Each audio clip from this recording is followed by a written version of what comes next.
The games industry has a bit of a problem with consistency in keeping its promises. Let me know what you think about it in the comments below, but first, my opinion. I'm Tarmack, and this is Feature Creep.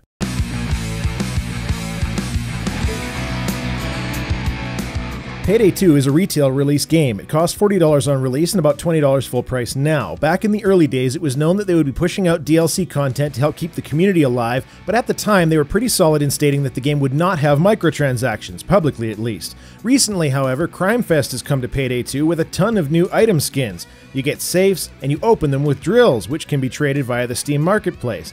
And the worst piece, in my view, is that some of the skins give stat boosts. I've talked at length about how stat boosters in multiplayer games are not acceptable as a paid transaction, so rather than focus on that, I think I'd like to chat more about the lying in Retrospect. Overkill is by no means the only company that has said untruths. Here's a couple of other examples. SimCity requires online servers because your computer can't handle the calculations on its own. Here's some video footage of Watch Dogs that is in-engine. Your choices throughout the whole Mass Effect series matter at the end. Peter Molyneux, who needs no further individual examples, exclusively on Xbox or PS4, but also on PC. Here's some active video of how the Kinect works. Pay no attention to the character moving before the presenter. We will delay Assassin's Creed Unity if it does not meet our quality standards. There is a tendency in the world of marketing to embellish details for commercial effect. Of course, you're going to say that your product is recommended by X or is a better product than the competition. However, there is a line out there that is crossed when your statement is falsifiable outright. That's the difference, in my view, between an untruth and a lie. The Payday 2 situation, however, is actually one that you'll note is a bit different from the list of lies. It's not necessarily an active lie at all. Their microtransactions are, in basic form, referring to the safe and drill combination, essentially identical to the Team Fortress 2 system of crates and keys. The egregious part is certainly adding microtransactions in a full retail release, made even worse by the stat boosts in a multiplayer game, but not the lie. Yes, absolutely, Valve gives away TF2 for free, so the comparison is only a little valid, but they're also Valve, so let's not pretend that their products don't get uneven promotion on Steam. Payday 2 could only dream of the TF2 player base, and at that size, they wouldn't need to charge for the game at all.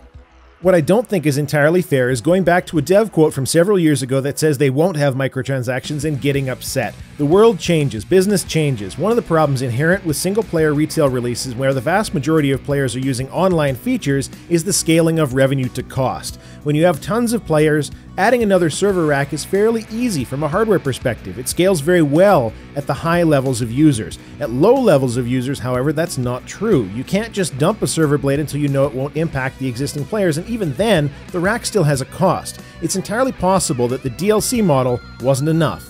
But like I said, just because it's an untruth doesn't mean that it's a lie like the list that I spouted off. Payday 2 will have no microtransactions whatsoever is the quote.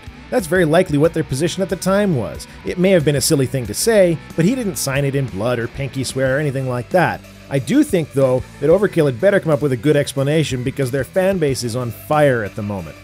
There are times where taking up the torch in a battle over a developer lie is valid, but I don't feel that this one is. Not the untruth, at least. There is most certainly a solid battle to be had over a multiplayer game having stat-boosting microtransactions. I'd never claim otherwise, because the idea of letting people buy power over others who either don't have the money or feel that they've paid enough for their entertainment by buying the product is a terrible feature created by people who I can't help but feel aren't gamers.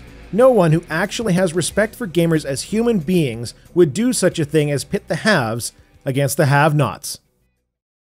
I'd like to chat with you about this topic in the comments. I'm not trying to say that Overkill is a great developer, even an attentive one necessarily, just trying to redirect some of the fury to what I believe is the real issue here. Drop me a line down below if you want to discuss it.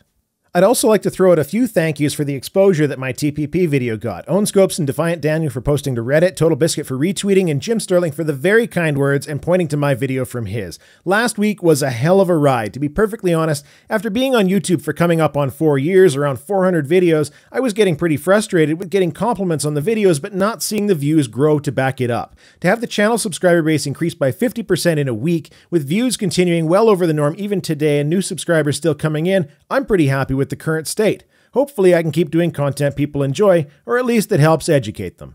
Feature Creep is a regular show every week, so hit that subscribe button, share wherever you think it'd be valuable for people to see, and comment to argue with me and keep me honest. That's all I have to say. Tarmack out.